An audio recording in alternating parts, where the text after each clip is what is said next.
Sports and Youth Affairs, Sports Authority of India, National Rifle Association of India, I welcome you all for this e-Pathshala online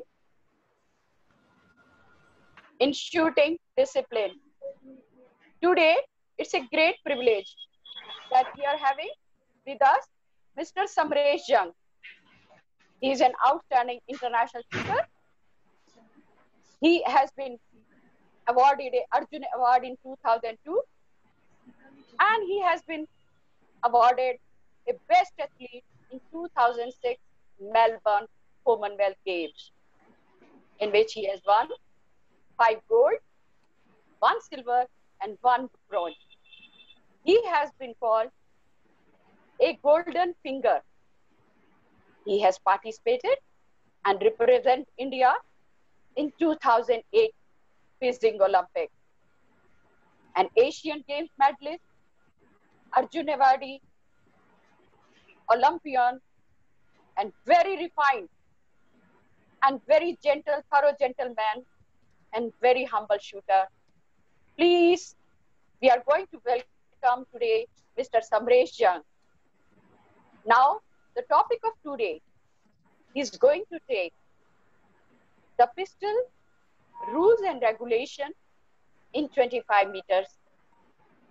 Although you have learned so many things in pistol and rifle, the basic rules, regulation, and technique, all fundamentals. Okay. It's our privilege that Samresh Jung is with us, and he will share his knowledge and skill with us all. Now, over to Samresh. You are welcome. Floor is yours. Thank you, ma'am, for the introduction. वैसे it's enough कि हाँ मैं shooting की है, थोड़े से ठीक level तक किया है.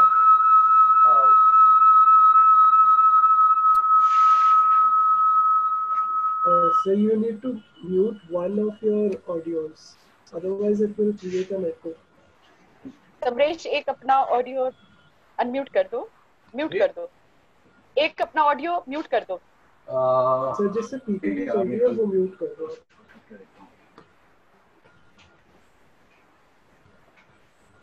मैम एक में तो म्यूट ही है.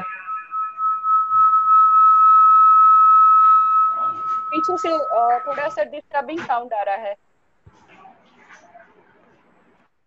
Is it okay now? अभी समझ में?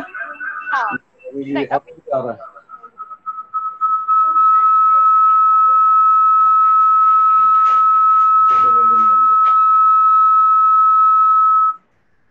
अभी बेटर है ma'am?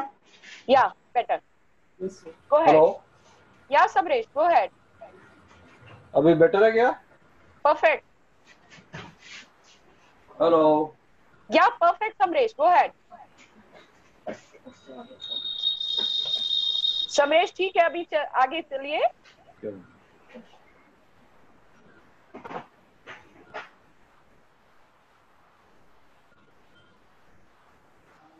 Samresh, can you hear me? So, shooter, very soon we are going to start, and there is some technical error in this. Samresh is going to start the session. Yeah. Yes, Samresh. अभी आवाज आ रही है? Yeah, perfect, Samresh. ठीक है. अच्छा ma'am, thank you for the introduction, and sorry for the this thing. थोड़ा सा technical जो गड़बड़ हो गया. I'm not too savvy, technical savvy, but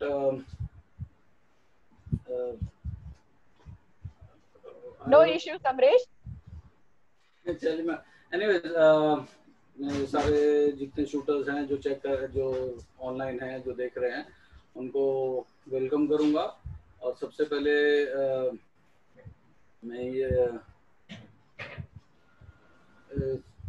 पहले उनको बोलूँगा thank you for being interested in shooting as such, क्योंकि शूटिंग एक बहुत पॉपुलर स्पोर्ट नहीं है इंडिया में, लेकिन आफ्टर हमारी टीम ने, इंडिया ने जब काफ़ी मेडल जीत लिए तो पॉपुलर हो रहा है. बट एक शूटिंग के साथ हमेशा से एक बना हुआ है कि बंदूक है, हथियार है, और लोग थोड़ा सा अवॉइड करते हैं इसको. थिंक मेरे हिसाब से तो शूटिंग बहुत अच्छा स्पोर्ट है, बल्कि हमारे खासतौर से इंडियंस को, जैसे हम बोलते हैं ना, हम थोड़े से हमारे को ज़्यादा सूट करता है। एंड हम लोगों ने ओलंपिक में काफ़ी मेडल भी जीते हैं। So I would like to thank everyone who is joined into this thing to watch, and जो आगे देखेंगे उसके लिए भी। And I would like to thank Sai कि उन्होंने ये सब अरेंज किया है, एंड द फेडरेशन ऑल्सो कि वो बहुत मेहनत कर रहे हैं कि शूटिंग पॉपुलर हो इंडिया में एंड आगे बढ़े। तो बेसिकली आज हम बात करेंगे थोड़ा सा बेसिक शूटिंग के बारे में, बिकॉज मुझे पता है कि ये ग्रास रूट लेवल की क्लास होनी चाहिए। सो आई वुड लाइक जो बिल्कुल ही बेसिक्स हैं, जैसे रूल रेगुलेशन है, थोड़े से टेक्निक की बात करेंगे। जो सब्सिक्वेंट क्लासेस होंगी उसमें हम दो टॉपिक लेंगे। जैसे नेक्स्ट क्लास है हमारी पोजीशन, स्टांस और ग्रिपिंग के ऊपर। सो हम उस वाली क्लास में थोड़ा ज़्यादा डिटेल में बात करेंगे, पर अभी इन द सेंस अभी हम लोग सिर्फ बहुत ही बेसिक के लिए शुरू करेंगे। So let me start.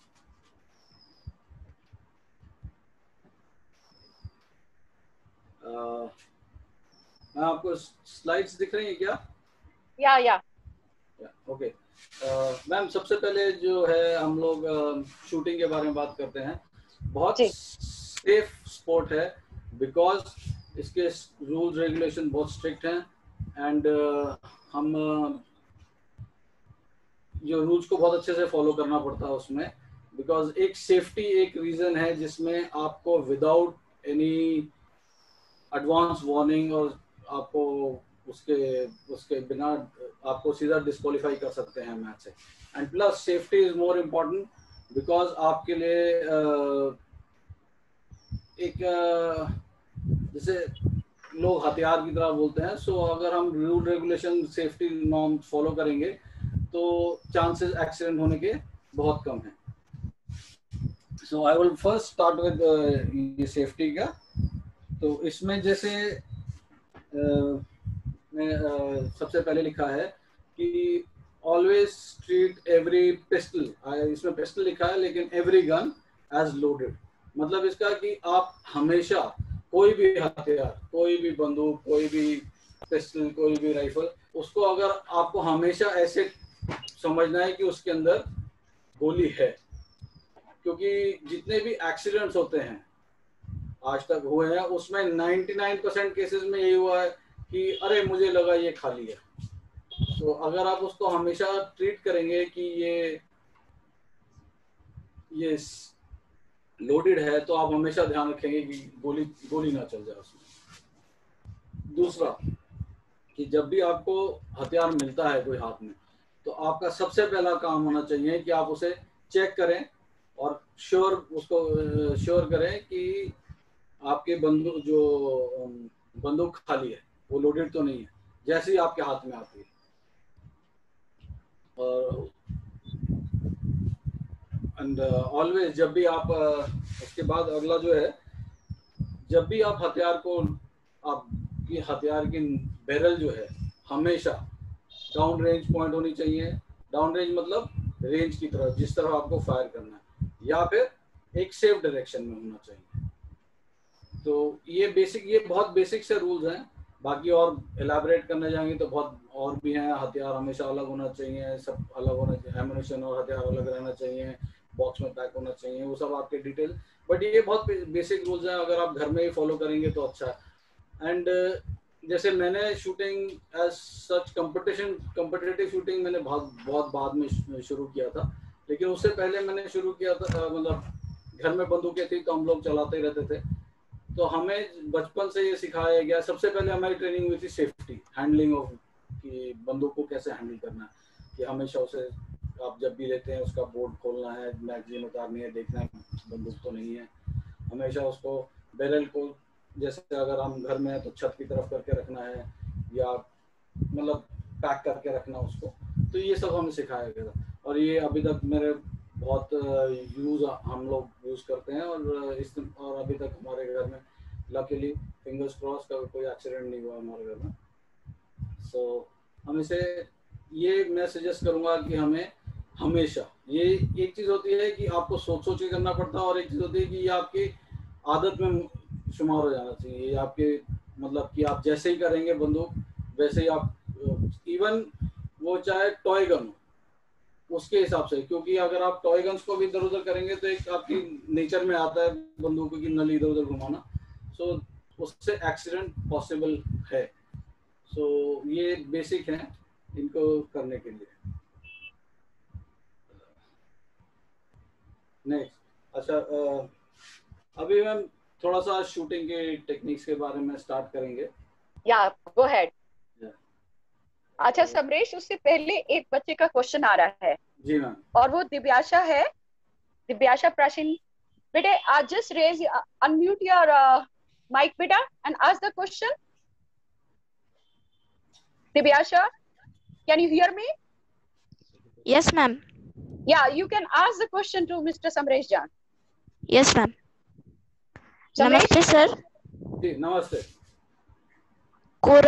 Corona को मात देते हुए लोगों को जागरूकता तथा सेवा मुहैया करने के लिए आभार प्रकट करती हूँ सर। धन्यवाद। सर मेरा एक क्वेश्चन है। जी। सर मेरा क्वेश्चन है, मैच के दौरान पिस्तौल के मशीनरी में कुछ गड़बड़ी हो जाए तो रूल के अनुसार क्या करना चाहिए? तो मैं आपको बताता हूँ, ये हम थोड़ी देर में करेंगे। Okay sir.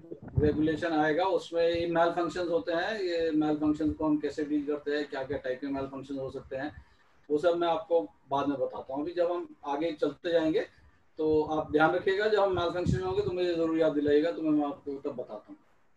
आप इस क्वेश्चन को नोट करके रखो। धन्यवाद। अभी सर से जब बताएंगे उसमें आप दोबारा पूछ सकते हैं क्वेश्चन, ठीक है? यस। कोई और शूटर पूछना चाहता है? Any other shooter? या so shall we move on? Yes Samresh. अच्छा मैम, जैसे अभी बात करता हूँ पोजीशन और स्टांस की। हाँ जी। बेसिकली हमारे को पोजीशन एक जो हमारा स्टांस होता है, पोजीशन होता है एक हमारे, इसलिए एक स्टेबल पोजीशन होना चाहिए जो हमारे को अच्छा कंफर्टेबल पोजीशन दे, जो जिससे हमारी बॉडी की मूवमेंट कम हो। तो जैसे आप देख सकते हैं इसके अंदर लिखा हुआ है कि ये अभी बहुत जनरल बता रहा हूँ आपको। इसमें सबसे पहले तो सर सीधा होना चाहिए। नॉर्मली क्या होता है, सर कोई एक तरफ को झुकाता है, कोई आगे ले जाता है, कोई पीछे ले जाता है, तो सर सीधा रखना चाहिए। उससे क्या होता है कि जैसे आपकी आईज जो है लाइन ऑफ साइट के साथ स्ट्रेट रहती है, तो अगर सर सीधा है तो आंखें अपने आप मिल जाती हैं, तो आपका जो सेकंड वाला पॉइंट है वो आ जाता है, आपके आईज जो है बंदूक की सीध में ही रहेगी। दूसरा, उसके बाद जो पिस्टल चलाते हुए हैं तो हाथ सीधा रखना चाहिए आपको, सीधा मतलब अगर मेरा हाथ देख के नहीं सीधा रखना चाहिए। मेरा हाथ की बनावट ही ऐसी है कि वो देखने में लगता है कि थोड़ा सा कर्व है, बट मैंने इसको जितना मैक्सिमम मैं इसको सीधा कर सकता हूँ उतना सीधा कर रखा है। तो बेसिकली आपको हाथ सीधा रखना चाहिए। फिर जब आप खड़े हैं तो बॉडी जो है आप सीधा खड़े होंगे एंड थोड़ा सा, बिकॉज आपका हाथ स्ट्रेच है तो उसको काउंटर वेट बैलेंस करने के लिए थोड़ा सा पीछे आ जाते हैं। अब नाउ आप कुछ लोग सीधा खड़े होंगे, कुछ ज्यादा आएंगे, कुछ और ज्यादा आएंगे। ये सारी चीजें आप जैसे इवेंट वाइज करते हैं उस पर डिपेंड करता है। और बेसिकली जो है वो है कि आप हाथ आपका आगे एक्सटेंडेड है, उसमें पिस्टल है, तो थोड़ा सा उसमें लीन बैक करते हैं सो दैट आपको उस वेट को बैलेंस कर सके बंदूक के वेट। और जो फिफ्थ पॉइंट है वो बेसिकली ये है कि आपका जो पैर की पोजीशन है, जो पैर का है, वो एक रफ आइडिया से जितने चौड़े आपके कंधे हैं उतने चौड़े रखने चाहिए। ये जनरल है, पर इसका मतलब ये नहीं कि यही चीज होनी चाहिए और यही सही है। शूटिंग में कुछ ऐसा नहीं है कि यही सही है या ये गलत है। शूटिंग में ऐसा है कि ये चीज सीधी सी है, इसकी वेरिएशंस बहुत होती हैं और वेरिएशंस डिपेंड करेगी आपके बॉडी स्ट्रक्चर पे। आपका कैसा है, तो वेरिएशन, तो आप कुछ भी कर सकते हैं उसमें, बट ये एक जनरल गाइड है जिससे आप अपनी पोजीशन आगे डेवलप कर सकते हैं।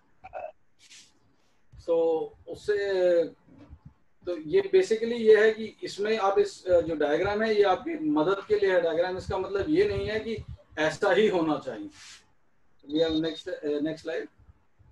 ओके, नाउ ये आप देख रहे हैं कि आप जो एंगल दे रखा है इसके अंदर 12 से 20 डिग्री का, ये जनरली फ्रॉम द, जैसे आप टारगेट को आप फेस कर रहे हैं, टारगेट में आपको पिस्टल है, सो आपका शोल्डर लाइन जो है, आपके बंदूक की डायरेक्शन, पिस्टल, आपके आर्म एंड शोल्डर, ये जो है 12 से 20 डिग्री के वेरिएशन पे हो सकता है। But again this is a general, बहुत जनरल चीज है, एक गाइड है आपके लिए जिससे आप कर सकते हैं। बाकी आप उसको ज्यादा भी रख सकते हैं और कम भी रख सकते हैं, बट अगेन हर एक चीज के फायदे होते हैं, हर एक चीज के नुकसान होते हैं। तो अगर आप बिल्कुल स्ट्रेट लाइन में खड़ोगे तो उसके अलग फायदे हैं, थोड़ा एंगल पे खड़ोगे तो उसके अलग फायदे हैं, बट वो सब हम जैसे जैसे हम अगली क्लासेस में डिस्कस करेंगे, तो वो बहुत बड़ा सब्जेक्ट है, हम उसके आगे चलेंगे, बट आप इसको लेके एक गाइड लेके चल सकते हैं। तो नाउ अब हम आते हैं नेक्स्ट स्टेप है ग्रिप। ग्रिप जनरली जो हम करते हैं, तो हमें जैसे ये हाथ का वी हुआ, ये वाला एरिया, तो हमें इसके अंदर पिस्टल को फिट करना है, मतलब पिस्टल को साइडवेज नहीं, ऐसे नहीं, इसके अंदर, सो दैट अगर ये पिस्टल है तो आप ये वी में इसको ऐसे फिट करेंगे। और जितना आप ऊपर कर सकते हैं, जैसे ये ग्रिप है, अपने ग्रिप को जितना आप ऊपर करेंगे उतना अच्छा रहेगा। मैं आपको एक बार दिखाता हूँ।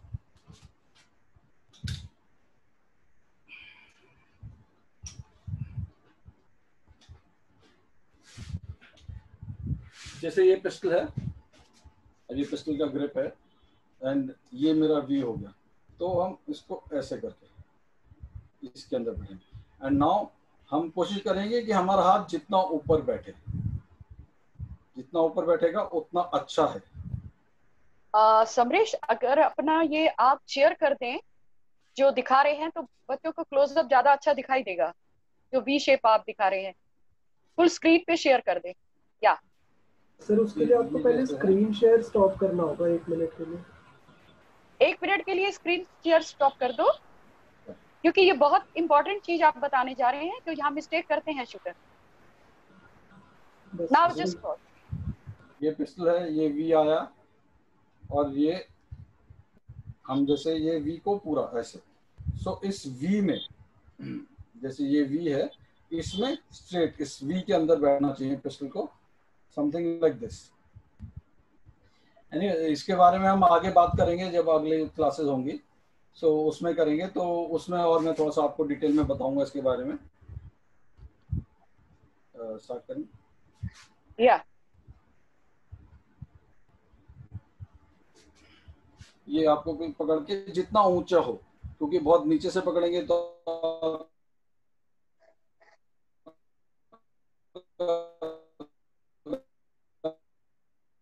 साउंड थोड़ा सा, समरेश साउंड।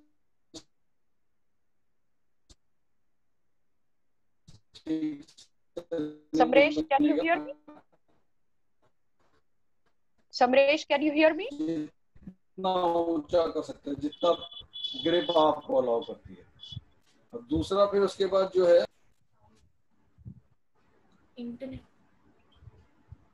समरेश, एक क्वेश्चन आ रहा है, क्या ले लें? आया है क्या मैम? थोड़ा सा हाँ, एक क्वेश्चन आया है, क्या ले लें? समरेश, एक क्वेश्चन आ रहा है, क्या ले लें? कनेक्शन का प्रॉब्लम है शायद थोड़ा सा। हाँ, एक क्वेश्चन, यस, दिव्या गुप्ता का एक क्वेश्चन है। बच्चे आप पूछिए। दिव्या गुप्ता मैम नमस्ते। सर नमस्ते। हाँ जी, पूछिए, सर से पूछिए क्वेश्चन। जी सर, मेरे को एक बात पूछनी थी कि अगर हमारी जैसे हमने ट्रिगर के ऊपर हमारा फर्क पड़ेगा ना, फिर अगर हमने ज्यादा ऊपर हाथ कर लिया तो? Samaresh, can you here? Shooter, just technical problem is there. It's okay, ma'am. Samresh, can you hear? No problem, Shooter. You can write down your question on your paper. End of Ma'am, the session. Samresh sir has accidentally, Okay, I guess, disconnected his. Yeah, no, it's some technical fault is there. So He might reconnect soon. yeah, Shooter, you write down your question, whatever you want to ask. Okay. In the end of Okay, before ma'am. the ending of the session, 10 minutes before, you can ask many questions, whatever you want to ask. Okay, आप ma'am. Thank you. या तब तक आप note करके Yes, रखिए अपने question. please. Yes Samaresh. Yes, ma'am. बोलिए। या क्वेश्चन था बच्चे का। Yeah, Ma'am, जी, sir. she's online. Yeah. Sir Yeah, अगर हम ग्रिप थोड़ा ऊपर से बनाते हैं तो उसमें ट्रिगर में फिर प्रॉब्लम होगी ना, उसमें ट्रिगर में जो गैप आता है उसमें फिंगर होनी चाहिए हमारी, फिर वो ऊपर जाएगी। नहीं, मेरे समझ में नहीं आया क्वेश्चन। क्या आप ट्रिगर में क्या पूछा ट्रिगर आपने? सर दबाने में फिर दिक्कत होगी ना, फिर हमारी उंगली ऊपर की साइड जाएगी, मतलब जहाँ होनी चाहिए हमारी उंगली वहाँ नहीं होगी। समरेश, जब आपने कहा ना कि ग्रिप ऊपर से पकड़ेंगे वी में, जी, तो ये कह रहे हैं कि जब हम ऊपर से पकड़ेंगे ग्रिप को तो हमारी फिंगर भी नेचुरली ट्रिगर फिंगर से थोड़ी ऊपर जाएगी। उसकी प्लेसमेंट कैसे करेंगे? जब हम ऊपर से पकड़ेंगे, हाँ, ट्रिगर फिंगर ऊपर नहीं जाएगी, क्योंकि आपको जब again I am not sure आपको दिख रहा है कि नहीं दिख रहा। अभी दिख रहा है क्या मैम? या इज विजिबल। अच्छा, जब मैं आप इधर मैं एग्जांपल देता हूँ, जैसे ये है, हम इसको ऐसे करेंगे, ट्रिगर फिंगर ऊपर नहीं जाएगा, ऐसे पकड़ेंगे और ऐसे जाएगा। ट्रिगर फिंगर तो आपका फ्री होना चाहिए। जो नेक्स्ट पॉइंट है मेरे स्लाइड में वो ये है कि ट्रिगर फिंगर जो है आपका ग्रिप से फ्री होना चाहिए।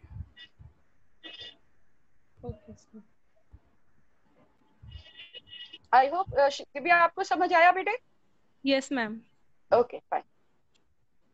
Yes Samaresh, carry on. नहीं मैम, दूसरा पॉइंट वही था मेरा ट्रिगर फिंगर जो है आप जब भी पकड़ेंगे तो ट्रिगर फिंगर जो है आपका ग्रिप से फ्री होना चाहिए। मतलब ऐसे नहीं कि ग्रिप में फंस रहा हो कहीं पे, तो इट शुड बी फ्री।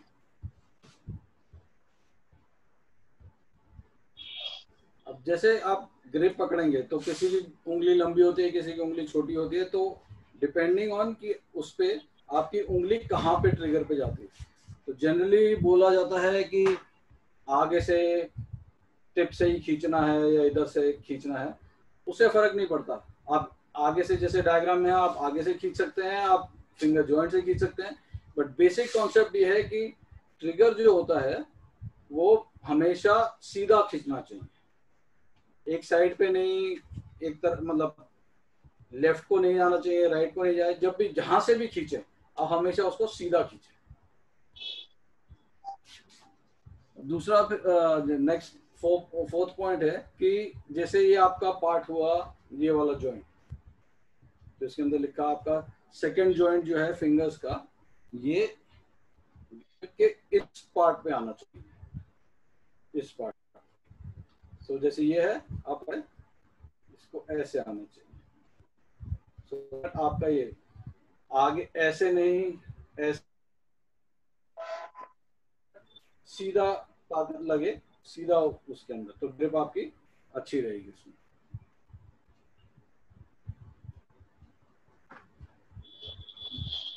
जैसे आप अब अगला जो उसका स्टेप है, आप ट्रिगरिंग करते हैं। आपका जैसे आप इसमें आते हैं कि आपने पिस्टल उठाया, ऊपर से मिलाया, साइड्स मिलाई, साइड्स मिला के जैसे आप एमिंग एरिया में आना शुरू करते हैं, तो ट्रिगर पे आपको जोर लगा देना चाहिए और ट्रिगर चलता रहना चाहिए। तो जैसे आपने लगाया, उसको कंटिन्यूअस प्रोसेस है। जैसे आप ग्राफ में देख रहे हैं कि एक स्मूथ आता है। नॉर्मली जैसे आपका जितना स्मूथ रहेगा, जितना कंटिन्यूअस रहेगा, उतना अच्छा रहेगा। आप उसको खींचते रहिए सीधा पीछे। जैसे ही आप एमिंग एरिया में आते हैं, डिपेंडिंग ऑन कहाँ पे है आप एमिंग एरिया, कुछ लोग एमिंग एरिया में आगे करते हैं, कुछ एमिंग एरिया से पहले कर देते हैं। डिपेंडिंग उस पर आपका डिपेंड करेगा आप कितना स्लो और कितनी ताकत से खींच रहे हैं, पर उसको खींचते रहिए। एमिंग साइड्स पे ध्यान रखिए अपना, उसको खींचते रहिए और उस खींचने में शॉट ब्रेक हो जाएगा। एंड ये जो ट्रिगर खींचना है, ये जैसे ही शॉट ब्रेक होता है उस पर रोकना नहीं है, उसको कंटिन्यूस रखना है। आपकी ताकत बनी रहनी चाहिए ट्रिगर के ऊपर, वो ट्रिगर फिंगर चलता रहना चाहिए। अगर ट्रिगर खत्म भी हो गया, रुक भी गया, तब भी उतनी ही ताकत लगी रहनी चाहिए उसके अंदर, सो दैट आपका फॉलो थ्रू में आपका उतना ही बना रहे और फॉलो थ्रू में आपका डिस्टर्बेंस ना हो। जैसे ये साइट्स हैं, आपको बताएं कि इस फोटोग्राफ में देख सकते हैं कि किस तरह की साइट आपको दिखनी चाहिए। इसमें बेसिकली आपको जो फ्रंट साइड है, फ्रंट साइड पे फोकस होना चाहिए हमेशा। आपकी फ्रंट साइड शार्प दिखनी चाहिए। आपको बैक साइड जो है पेरिफेरल विजन से आपको दिख जाएगी, तो आप जो उसका साइड का गैप जो है, लेफ्ट राइट का गैप है, वो आप पेरिफेरल विजन से देखते, मतलब उस पर फोकस नहीं करना, फोकस फ्रंट साइड पे रखिए, उन सबको देखते रहिए, तो आपको एक गैप बना रहेगा। तो उस गैप को मेंटेन करेंगे तो मतलब इसका ये है कि आपकी बंदूक सीधी है। नाउ आप अपने एमिंग एरिया में आके एमिंग एरिया में होल्ड कीजिए, and specifically aiming area, not aiming point. खास तौर से प्रॉब्लम होती है शूटर्स के साथ में कि कहीं पे अच्छा स्कोर करने के राह से कि किसी चीज से मिला के चलाने लगते हैं। तो आपको मिलाना नहीं है, आपको अपने एरिया में रखना है। वो एरिया आपका जैसे जैसे आपकी प्रोफिशिएंसी बढ़ती जाएगी, जैसे जैसे और अच्छे शूटर होते जाएंगे, आपकी स्टेबिलिटी बढ़ती जाएगी, उसके अंदर आपका वो एमिंग एरिया जो है वो आपका छोटा होता जाएगा। तो अगर आपकी बंदूक सीधी है और एमिंग एरिया के अंदर आपने गोली फायर की है, तो वो उस होल्ड के एरिया के अंदर ही लगेगी। अब काम करते, अभी किसी ने कुछ इसके बारे में पूछना है तो कोई क्वेश्चन प्लीज? कुछ है तो पूछ लीजिए। तो हाँ, एक समरेश, एक बच्चे ने हाथ खड़ा किया है। बच्चे पूछिए, क्या क्वेश्चन? सर एक क्वेश्चन है कि हमको रेंज में कितने घंटे प्रैक्टिस करनी चाहिए? समरेश, ये बच्चा पूछ रहा है कि रेंज पे इसको कितने घंटे डेली प्रैक्टिस करनी चाहिए। बच्चे आप अपना नाम बोलिए। सर गौरव। एक तो ये 2-3 चीजों पे डिपेंड करेगा।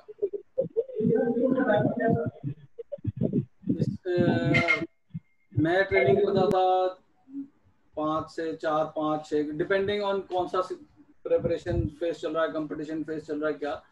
लेकिन एक जनरल है कि आप 4-5 घंटे तो रेंज पे प्रैक्टिस करते हैं, बट 4-5 घंटे की प्रैक्टिस का मतलब ये नहीं कि 4-5 घंटे आप गोली चला रहे हैं। 4-5 घंटे में आपकी ड्राई प्रैक्टिस है, आपकी एक्सरसाइज है, वार्म अप है, कूल डाउन है, बाकी सारी जो है लाइव एंड ड्राई सब कुछ मिला के, तो वो सब है। तो एंड प्लस उस पर भी डिपेंड करेगा कि आप किस लेवल पे हैं। आप अगर एक शूटर को आप कोई बिगिनर है उसको बोलेंगे 4-5 घंटे रेंज पे रहने के लिए, तो उसका नुकसान ज्यादा होगा, फायदा नहीं होगा। तो आप ग्रेजुअली अपनी जो है कैपेबिलिटी बढ़ाते हैं कि आप कितनी देर तक प्रैक्टिस कर सकते हैं। एंड प्लस सिर्फ 4 घंटे के लिए आप रेंज पे रहेंगे क्योंकि मुझे 4 घंटे रहना है, तो उससे ज्यादा फायदा नहीं होगा, उससे नुकसान ही होगा। ठीक है बच्चे, it's clear to you? Depend करेगा आपने क्या करना है और आप कितना टाइम लगा सकते हैं। कोई और question please? Raise your hand and ask the question. ठीक है समरेश, नेक्स्ट प्लीज आगे फॉरवर्ड होइए। अच्छा मैम, अभी थोड़ा सा मेरे को बेसिक 25 मीटर्स के बारे में ma'am there is a question from Akanksha Bansal. Okay Samaresh, एक क्वेश्चन है, ले लीजिए पहले। जी बोलिए। हाँ हेलो सर। हाँ पूछिए सर से।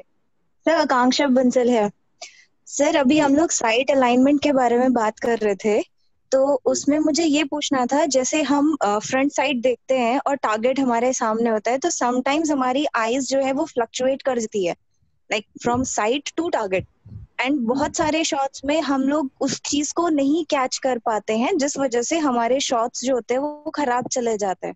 सो इस चीज को कैसे ओवरकम करें? इज देयर एनी एक्सरसाइज और समथिंग, या कैसे करें जो फ्लक्चुएशन बेसिकली होता है? क्या है, हम जो अब आगे एलैबोरेट जो डिटेल में हम बात करेंगे इसकी बाद में, लेकिन बेसिकली कोई एक पर्टिकुलर एक्सरसाइज नहीं है कि आप साइड्स को देखें, बेसिकली आपको साइड्स को ही देखना है। तो इसमें आपका बेसिकली मेंटल गेम्स टाइप के शुरू हो जाते हैं इसमें, कि आपकी एक टेंडेंसी है, नॉर्मल टेंडेंसी हमारी है कि हमारी साइड हमारे प्रे की तरफ ही जाती है। So our prey is basically target. So automatic natural tendency है कि हम साइड हमारी साइड्स को टारगेट की तरफ ले जाएं, हमें निशाना लगाना है। सो द थिंग इज कि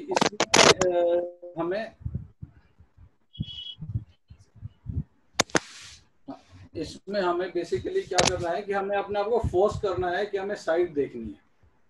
सो आप कैसे कर सकते हो उसको? एक तरीका होता है कि आप अपने मेंटली बोलेंगे कि आपको हर एक साइड का एक एक कोना बिल्कुल ब्लेड की तरह साफ नजर आ रहा है। जैसे ही आपको मतलब कि यूं आप अपने आप को बेसिकली फोर्स करना पड़ता है साइड्स देखने की। तो एक तरीका ये है कि आप सिर्फ साइड्स को देख रहे हैं कि मेरे को इसके सारे एजेस बिल्कुल शार्प नजर आने चाहिए। दूसरा तरीका होता है कि कुछ लोग ऐसे करते हैं कि वो टारगेट को देखते ही नहीं, बेसिकली साइड्स को टारगेट की तरफ लाते ही नहीं। वो जैसे ऊपर उठाते हैं अपने हाथ के पीछे से फोकस करते हैं, फिर वहाँ पे नजरें वहाँ पे रखते हैं, फिर आगे ले जाते हैं, फिर और थोड़ी सी आगे एंड जहाँ पे फोकस अपने फ्रंट साइड पे करके एंड वहीं पे रोक लेते हैं। समरेश, So, थोड़ा सा रिक्वेस्ट आई है कि ये जो माइक है आपके पास उसे थोड़ा सा पास ले आइए, बच्चों को थोड़ा कईयों के पास आवाज नहीं जा रही है, एक रिक्वेस्ट है उनकी। हाँ, इसको थोड़ा क्लियर माइक को पास ले आइए। अभी बेटर है मैम? या बेटर। तो बेसिकली क्या है कि आपको इसमें फोर्स करना पड़ेगा कि आपको सिर्फ साइड देखनी है। नेचुरल टेंडेंसी होती है हमारी आगे जाने की, लेकिन हमें साइड देखनी है। तो उसमें कई सारी चीजें कर सकते हैं कि आप या तो मेंटली आप अपने आप को बोलिए कि आपको सिर्फ साइड, फ्रंट साइड बिल्कुल शार्प दिख रही है, सब कुछ अलग अलग से दिख रहा है उसके अंदर, वैसे है। या फिर एक तरीका है कि आप आगे जाने ही ना दीजिए साइड को, कि मतलब नॉर्मली होता है कि हम उठाते हैं तो हमारी नज़र आगे जाती है, दीवार पे रहती है, कहीं और रहती है, फिर उसके बाद हम फोकस करते हैं साइड्स के ऊपर, कि हम अपनी फोकस को पीछे लेके आते हैं।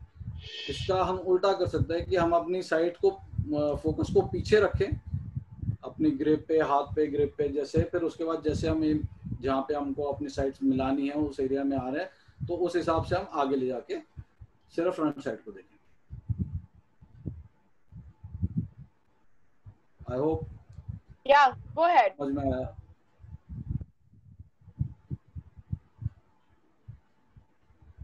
शूटर रेस तो कर रहे हैं क्वेश्चन पूछने के लिए। Any other question please? कुछ और कोई पूछना है किसी ने? अपना नाम बताइए और अनम्यूट करिए।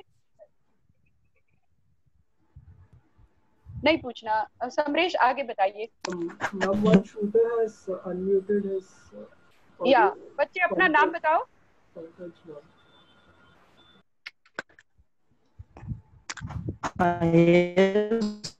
My name is Pankaj और आपने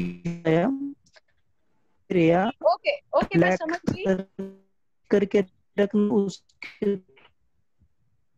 बच्चे आपका वॉइस क्लियर नहीं आ रहा। हेलो। हाँ बेटे, आपकी साउंड क्लियर नहीं आ रही है, आवाज क्लियर नहीं आ रही।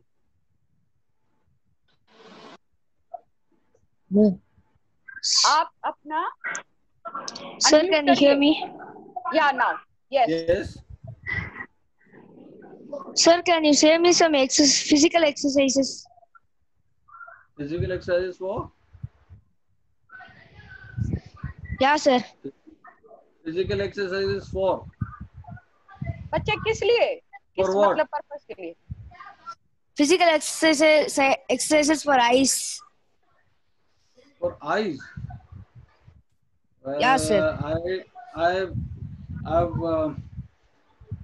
one of the there are couple basically. One is to rotate your eyes, basically what I have heard and what I followed sometime, but I don't know how good it was. But the thing is कि rotate अपनी आंखों को गोल घुमाना कभी मतलब try to कि सबसे ऊपर मतलब without moving your head सिर्फ आंखों को ऊपर घुमाना पूरा rotate ऐसे करना. तो एक वो है clockwise and anti-clockwise. And the other thing what I heard was कि आप focus on something near you and then immediately shift your focus on something that is far away. So that because it takes to switch from something close to something at a distance so that it exercises your pupil. Other thing was basically कि एक आँख धोने के लिए एक device मिलता है medical shops में. तो ठंडा पानी normal cold water, not cold chilled water, just cold water, put it on your eyes and just rotate your eyes in that thing. Try and open your eyes and try to wash them and rotate. So that is also one exercise. अच्छा आपको समझ आ I'm गया? not too sure how good they are. अपना mic mute करो बेटा, पीछे से sound आ रहा है इसलिए आपको सुनाई नहीं देगा ढंग से. Ma'am, I have another doubt. Yeah, later on. You just Okay. you can ask later on and mute your mic Okay, now. ma'am. Okay. Mute your mic, please. Yeah. Okay, Samresh. Move ahead. Okay, ma'am. So basically मेरे को 25 meters के events के बारे में बात करनी थी.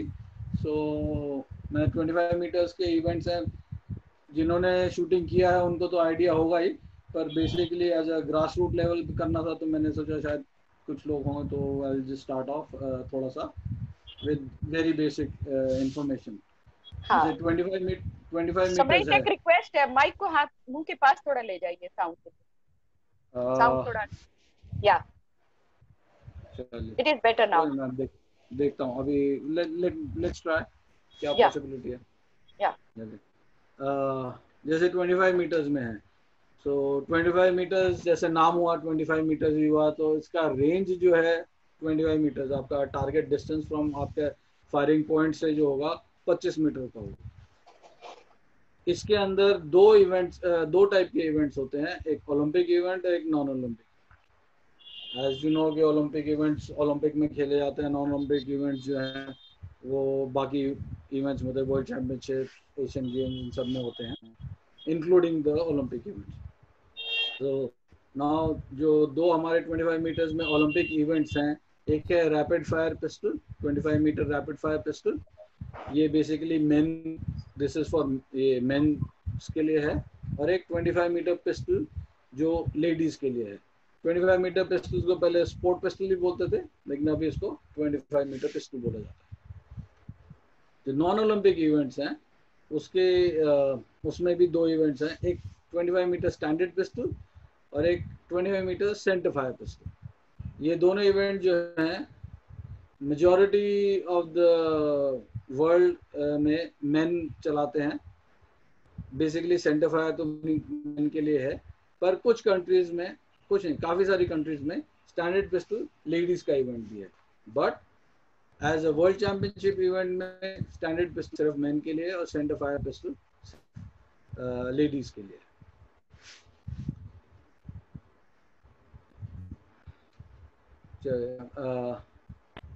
अभी जैसे अब थोड़ा सा रैपिड फायर का ब्रेकअप देता हूँ मैं कि रैपिड फायर इवेंट क्या है. ये मेन के लिए है रैपिड फायर इवेंट. इसको बेसिकली दो स्टेजेस में होता है. दोनों स्टेजेस 35 शॉट्स का है, जिसमें एक सीरीज आपकी साइटिंग की होगी और उसके बाद आगे जो 6 सीरीज जो होंगी उसमें 2 सीरीज 5 शॉट्स की 8 सेकंड में ईच, एंड 2 सीरीज 5 शॉट्स की 6 सेकंड में, एंड 2 सीरीज 5 शॉट्स की 4 सेकंड में. इसका मतलब है हर सीरीज जो है 5 शॉट की है 8, 6 और 4 सेकंड में. और प्लस इसके अंदर हर एक जो टारगेट है आपका, इसमें 5 टारगेट होते हैं, एक आदमी 5 टारगेट पे शूट करता है और एक टारगेट पे एक ही गोली चलानी है। तो आपको बेसिकली 8 सेकंड में रेडी पोजीशन से आना है, उठाना है, एक गोली चलानी है, दूसरी गोली, तीसरी गोली, चौथी गोली, पांचवी बेसिकली, फिर ऐसे ही करना है अगले 6 सेकंड में, फिर अगले 4 सेकंड में, और ये हो गया। फिर उसके बाद आपको जैसे टारगेट दिखाया है आपको, उसके अंदर ऐसा टारगेट इस्तेमाल किया जाता है, इसको रैपिड फायर टारगेट बोलते हैं, और ये टारगेट इस्तेमाल किया जाता है। इसमें 10 से 5 तक ही रिंग होते हैं, जो आउटर मोस्ट है वो 5 है, और 10 का जो विड्थ है, डायमीटर जो है वो है 100 मिलीमीटर्स। अब जो नेक्स्ट इवेंट है, 25 मीटर पिस्टल, बेसिकली जिसको स्पोर्ट पिस्टल भी बोलते थे। ये ओलंपिक इवेंट है। इसमें भी आपके मैच को 2 हिस्सों में डिवाइड कर रखा है, जो उसमें अगेन दोनों हिस्सों में आपके 35 शॉट्स होते हैं। पर इसमें थोड़ा सा फर्क ये है कि पहला जो पार्ट है 35 शॉट्स का, वो आपका प्रेसिजन उसको स्टेज बोला जाता है, और वो ऐसे टारगेट पे चलाया जाता है, जिसके अंदर 1 से लेकर 10 तक रिंग होते हैं, और 10 का डायमीटर जो होता है वो 50 मिलीमीटर का होता है। एंड अगेन जैसे पहली सीरीज होती है आपकी एक साइटिंग सीरीज, जो आपको 5 शॉट हैं, 300 सेकेंड, मतलब आपको 5 मिनट में आपको 5 शॉट चलाने हैं। एंड उसके बाद आपके पास अगेन 6 सीरीज हैं, हर सीरीज 5 मिनट की है, और हर एक में 5 गोली चलानी है। जब ये एंड प्लस इसमें ऐसा है, and again like rapid fire में, और इसमें ऐसा है कि सारे जो कंपेटिटर्स हैं, जब वो अपना एक हाफ खत्म कर लेंगे, फर्स्ट हाफ खत्म कर लेंगे, उसके बाद ही आपका सेकंड हाफ शुरू होगा इसमें। अब 9 स्पोर्ट पिस्टल जो 25 मीटर पिस्टल है, इसका जो सेकंड स्टेज है, फर्स्ट स्टेज को प्रेसिजन बोलते हैं, सेकंड स्टेज को बोलते हैं रैपिड फायर स्टेज। इसके अंदर ये 35 गोली चलानी है। पहला जो है उसको साइटिंग सीरीज है, और आपका जो अगले उसके बाद जो 5 सीरीज है वो आपकी स्कोर होंगी। नाउ इसके अंदर क्या है कि इसको ड्यूलिंग भी बोलते हैं। इसमें टारगेट जो है आपको 3 सेकंड के लिए फेस करेगा, एंड 7 सेकंड्स के लिए आपसे अलग हो जाएगा, अगर आप टर्निंग टारगेट इस्तेमाल कर रहे हैं। अगर हम इलेक्ट्रॉनिक टारगेट इस्तेमाल कर रहे हैं, तो टारगेट पे रेड लाइट और ग्रीन लाइट होती है। तो ग्रीन लाइट आपके लिए 3 सेकंड के लिए आएगी। ग्रीन लाइट का मतलब है कि आप गोली चला सकते हैं उसको, एंड वो 7 सेकंड के लिए रेड लाइट हो जाएगी। तो आपने जब वो 3 सेकंड के लिए ग्रीन लाइट है, आप उसमें गोली चलाएंगे तभी वो शॉट रजिस्टर करेगा, नहीं तो वो शॉट रजिस्टर नहीं करेगा। तो टारगेट इसमें वही इस्तेमाल करेंगे जो हम रैपिड फायर में इस्तेमाल कर रहे हैं, स्कोर्स वही हैं, एग्जैक्टली सेम उसका है, स्पेसिफिकेशंस दोनों की सेम है। अब हम सेंटर फायर में जाते हैं।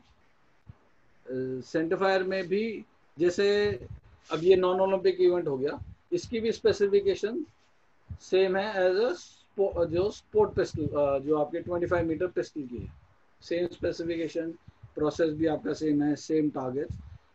ओनली डिफरेंसेस, दो डिफरेंस बेसिकली, कि उसके अंदर एमुनेशन जो हम पिस्टल इस्तेमाल करते हैं, जो ओलंपिक इवेंट्स हैं उसके अंदर इस्तेमाल करते हैं sport pistol and rapid fire में, उसमें .22 LR लॉन्ग राइफल जो एमुनेशन है, हम सिर्फ वही एमुनेशन इस्तेमाल कर सकते हैं।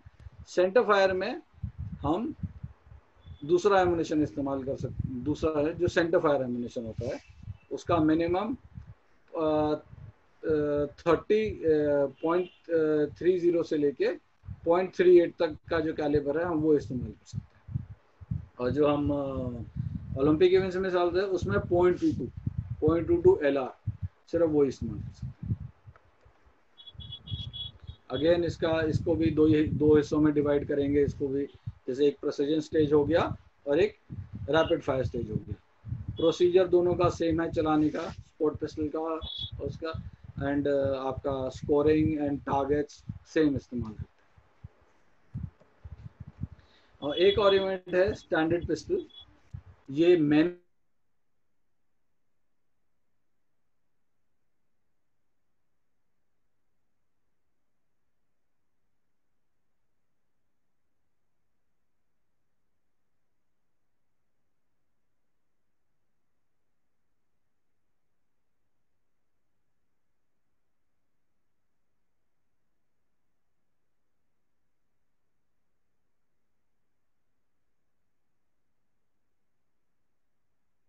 चार सीरीज, हर सीरीज में 5 गोली, फिर 10 सेकंड, 4 सीरीज, हर सीरीज में 5 गोली।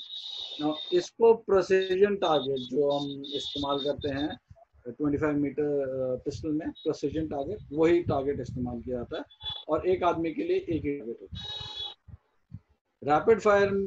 रैपिड फायर जो इवेंट है उसके अंदर एक शूटर के पास 4 टारगेट होते हैं, बाकी सब में एक शूटर को एक ही टारगेट पे शूट करना है। जैसे मैंने बताया कि कौन सा इक्विपमेंट इस्तेमाल करते हैं, इसमें आप जैसे देख रहे होंगे कि जो हमारे 25 metre pistol, 25 metre standard pistol and rapid fire pistol जो है, इसमें आपको 0.22 जो है 0.22 इंचेस में या 5.6 मिलीमीटर का rim fire long rifle pistol इस्तेमाल कर सकते हैं। मतलब बेसिकली जिसमें 0.22 रिम फायर लॉन्ग एम्यूनिशन इस्तेमाल चल सकता है वही इस्तेमाल करता है। रैपिड फायर की एक और थोड़ा स्पेसिफिकेशंस और है उसके अंदर, कि उसके अंदर बुलेट वेट जो है वो 39 ग्रेन्स, ये ग्राम्स नहीं है, ग्रेन्स का होना चाहिए। एंड वेलोसिटी जो होती है उसकी मिनिमम वेलोसिटी 250 मीटर्स पर सेकेंड होनी चाहिए। नाउ जब आप सेंटर फायर में हम इस्तेमाल करते हैं, जैसे बताया 0.30 इंचेस से लेके 0.38 इंचेस का या 7.62 mm से लेके 9.65 mm तक का सेंटर फायर एम्यूनिशन चलाने वाला कोई भी पिस्टल या रिवॉल्वर दोनों इस्तेमाल कर सकते हैं। बट इसके अंदर अगेन दोनों हाफ में आपको सेम पिस्टल इस्तेमाल करना पड़ेगा। मतलब अगर आपने प्रेसिजन पिस्टल से शुरू किया है तो ड्यूलिंग भी आपको, जो आपका रैपिड फायर स्टेज है वो भी आपको पिस्टल से चलाना पड़ेगा, और रिवॉल्वर से स्टार्ट किया है तो रिवॉल्वर से चलाना पड़ेगा।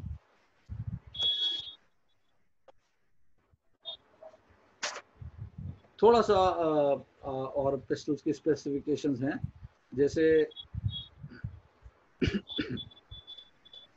दोनों का, जैसे बैरल लेंथ जो है पिस्टल की, आप पिस्टल टोटल है 153 मिलीमीटर। पिस्टल्स में आपको पूरी बैरल लेंथ लेनी है फ्रॉम द चैम्बर फेस से आगे बैरल तक। लेकिन रिवॉल्वर अगर आप इस्तेमाल कर रहे हैं तो आप चैम्बर को छोड़ देंगे, ड्रम को छोड़ देंगे और आप सिर्फ बैरल को नापेंगे। जो पिस्टल या रिवॉल्वर बंदूक का जो वेट होगा मैक्सिमम वो 1.4 kgs हो सकता है, उससे ज़्यादा नहीं, उससे कम हो सकता है, उससे ज़्यादा नहीं हो सकता। ट्रिगर वेट कम से कम 1000 ग्राम्स, मतलब 1 kg कम से कम होना चाहिए। इससे ज़्यादा रख सकते हैं, इससे कम नहीं रख सकते। दूसरा एक बॉक्स होता है, उसकी स्पेसिफिकेशन है 300 millimetre by 150 millimetre by 50 millimetre. तो जो भी आप इस्तेमाल करेंगे, रिवॉल्वर पिस्टल जो भी इस्तेमाल करेंगे, वो आपको बॉक्स में डाल के इस्तेमाल करना पड़ेगा। वो उस बॉक्स में फिट आना चाहिए।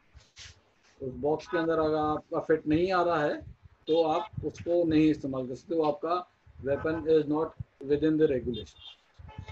एक्सक्यूज मी समरेश, मैं यहाँ आपको रोक रही हूँ। एक बच्चे जी। का क्वेश्चन आ रहा है और बहुत अच्छा है, और वो पूछ जी। रहा है कि angle of the pistol box में रखते वक्त, angle of the pistol, yeah, how to, as you have said, he is asking. Yes, shooter, just raise your hand and ask the question.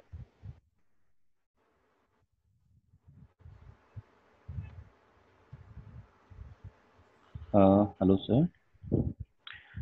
Hello हाँ पूछिए बेटे। सर जो angle है less than 90 degree और greater than, ये angle exactly है क्या sir? ये कभी समझ नहीं आता है। विद पिस्टल आप बता सकते हैं?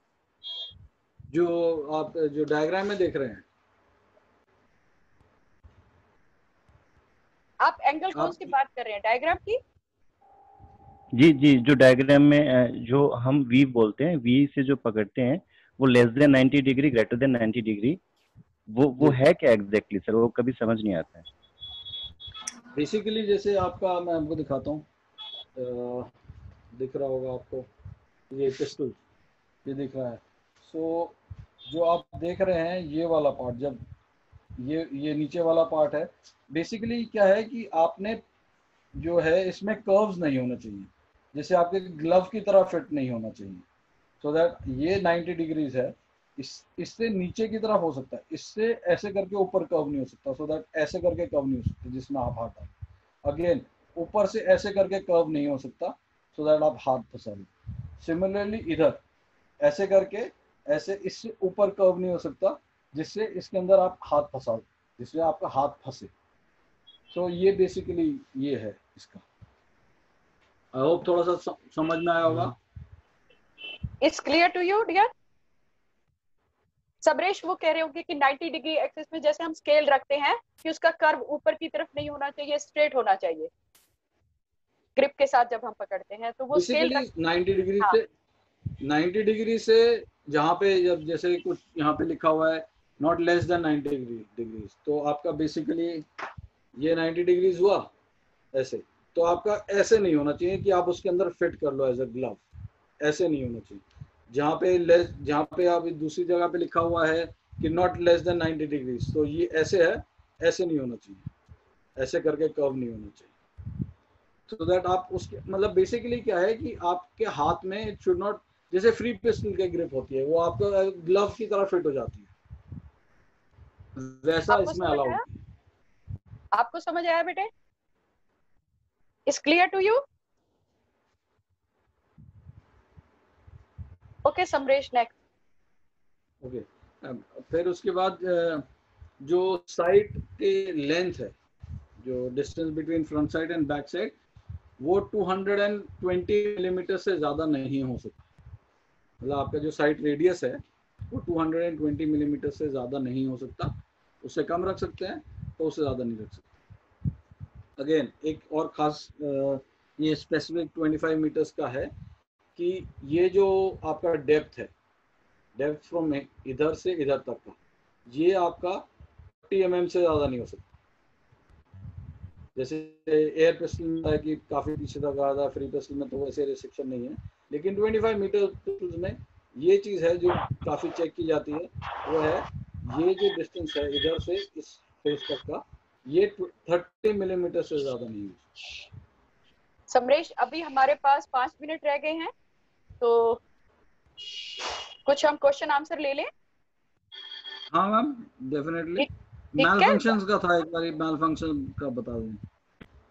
हमारे पास सिर्फ 4.5 मिनट्स हैं, तो आप कैसे मैनेज कर लेते हैं, कर लीजिए।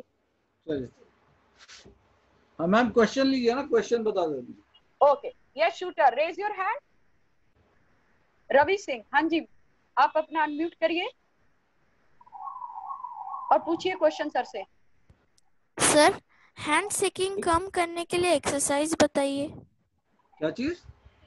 हैंड शेकिंग कम करने के लिए आपको होल्डिंग की एक्सरसाइज करनी पड़ेगी, एंड आपको बेसिकली फोर आर्म की एक्सरसाइज करनी पड़ेगी, जिससे आपका स्ट्रेंथ हो शोल्डर एंड बैक अप। एक है कि आप रोल करके, एक डंडे पे रोल करके, डंडे पे रस्सी बांध के उसमें वेट टंगा लीजिए और उसको रोल कर सकते हैं, ऊपर रोल करेंगे, नीचे रोल करेंगे तो पकड़ के, वो एक वो है। बाकी आपकी वेट जो ट्रेनिंग है, जो वेट ट्रेनिंग हो सकती है, लेकिन बहुत हेवी वेट ट्रेनिंग नहीं करते, जनरली स्ट्रेंथ ट्रेनिंग जो होती है वो कर सकते हैं। प्लस शेकिंग रोकने के लिए आपको होल्डिंग एक्सरसाइज करनी चाहिए। हम जैसे अब ये ग्रिप्स में और बाकी पोजीशन में आगे जाएंगे तो हम और लेंगे, उसमें भी बात कर सकते हैं उसके बारे में। और कोई question? Thank you sir. Abhishek Arya शायद एक क्वेश्चन पूछ रहा है। यस अभिषेक। एक मैम मेल फंक्शन का आया था या कि बंदूक खराब हो जाए तो। हाँ, किसने पूछा माल फंक्शन का? पूछी। बेसिकली मैम मेल फंक्शंस का ऐसा है कि दे आर आइदर अलाउबल और नॉन अलाउबल मेल फंक्शंस। सो उसमें है अलाउबल कुछ मेल फंक्शंस होते हैं। हाँ कैरी ऑन। जैसे आप इसमें देख सकते हैं कि कुछ अलाउबल हैं, कुछ नॉन अलाउबल हैं। अगर आपकी बंदूक टूट जाती है एंड आप जूरी के पास जाते हैं, जूरी रहता है, तो डिपेंडिंग ऑन क्या इवेंट चला रहे हैं आप, नॉर्मली आपको 15 मिनट मिलते हैं जिसमें आप रिपेयर कर सकते हैं। अगर आप रिपेयर कर सकते हैं तो आगे कंटिन्यू कीजिए, नहीं तो अगर नहीं रिपेयर कर सकते तो आप पिस्टल चेंज कर सकते हैं। Samresh, there is one request. Yes, can we take this lesson tomorrow also, because I know it's a very vast and you have to explain it. तो आज एक दो क्वेश्चन और ले लेते हैं because the time is short now. ठीक है ma'am. Yes, Abhay, raise your hand and unmute and ask the question. Hello, आप पूछिए, क्वेश्चन पूछिए बेटे। Good evening ma'am. Good evening sir. Good evening sir.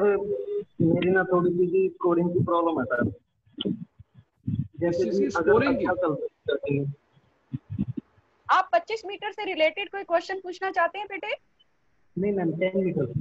हाँ, वो सर बाद में बताएंगे आपको जब उसमें आएंगे। आज कोई 25 मीटर का इसी इवेंट पे कोई क्वेश्चन है किसी बच्चे का इसी सब्जेक्ट से रिलेटेड? और कोई क्वेश्चन पूछना चाहते हैं?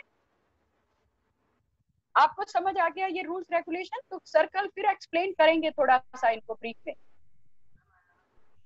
अभी हमारे 3 क्लासेस और हैं। कल स्टांस और बेसिकली स्टांस और ग्रिप के बारे में बात करेंगे। सो आप उससे कोई रिलेटेड क्वेश्चंस हैं तो तैयार रखिएगा। प्लस इवेंचुअली इवेंट वाइज को जो आपका है तो इवेंट के बारे में पूछना है तो इवेंट के बारे में भी तैयार रख सकते हैं। समरेश, एक बहुत अच्छा क्वेश्चन आया बच्चे का कि ग्रिप का फेल क्यों हो जाता है टचिंग में, कैसे? ये दो चीज आपने ग्रिप, जब बच्चे की ग्रिप फेल कैसे हो जाती है, कैसे हो जाती है, उसका कुछ बताइए। ग्रिप का स्पेसिफिकेशन बताइए। मैम सबसे इम्पोर्टेंट चीज ये है कि हमारी इंटरप्रिटेशन कैसी है रूल की। हमें जैसा कंफर्टेबल लगता है हम वैसी ग्रिप बना लेते हैं, मॉडिफिकेशंस कर लेते हैं, एंड इवेंचुअली हम उसको ट्राई आउट नहीं करते कि हम जाएं। बेसिकली जब हम लोग स्क्वाड में थे तो अगर हम कोई मॉडिफिकेशन करते थे तो कोच को दिखाते थे, बाकी और जो ऑफिसर्स होते हैं उन सबसे दिखाते थे। इंटरनेशनल कंपटीशन में जाते थे तो वहाँ पे उनसे पूछते थे। So basically rule and regulation का इंटरप्रिटेशन अगर ठीक से होगा तो हम वो उसको फॉलो करेंगे। तो हम अगर थोड़ा सा बना देते हैं कि नहीं ये ठीक नहीं है, ये ठीक नहीं है, दिस इज ऑलवेज बेटर कि आप उसके मतलब बिल्कुल एग्जैक्ट उसमें ना जाएं। जैसे ट्रिगर वेट है, लोग क्या बोलते हैं जैसे 1 kg है तो बिल्कुल 1 kg रखना है, कुछ ऐसे करते हैं। पर नहीं, आप उसको 1 kg, अगर आप 1 kg का ट्रिगर खींच सकते हैं तो उसको डेफिनेटली आप 1100 ग्राम का भी खींच सकते हैं। आपने 1 kg का बनाया, उसको आप इस्तेमाल कर रहे हो, आप ट्राई कर रहे हो। I think Samresh, we have to stop here because we are running out of time. So tomorrow we are going to take another session. So it's a really very good session you have given. I know it's very technical game and जिसको आपने इतने सरल और स्पष्ट शब्दों में explain किया है, क्योंकि मैं समझ सकती हूँ 25 metre 50 metre these are very technical shooting में। I hope shooter आप सबको आज का सेशन बहुत एंजॉय किया होगा, बहुत सीखने को मिला होगा। Never mind. Again tomorrow Samresh Jung is with you and you can ask many questions to him. So thank you very much Samresh and thank you Shooter for this. Now we are going to end of this session. Thank you Samresh. So कल का session भी Samresh Jung ही लेंगे। या shooter, अगर आपके पास कोई queries, कोई doubt या क्वेश्चन है उसे लिख के रखिए। तो कल 3 बजे आपसे फिर मिलते हैं। Thank you sports authority of India, thank you national rifle association of India, thank you viewers, thank you shooters. जय हिंद।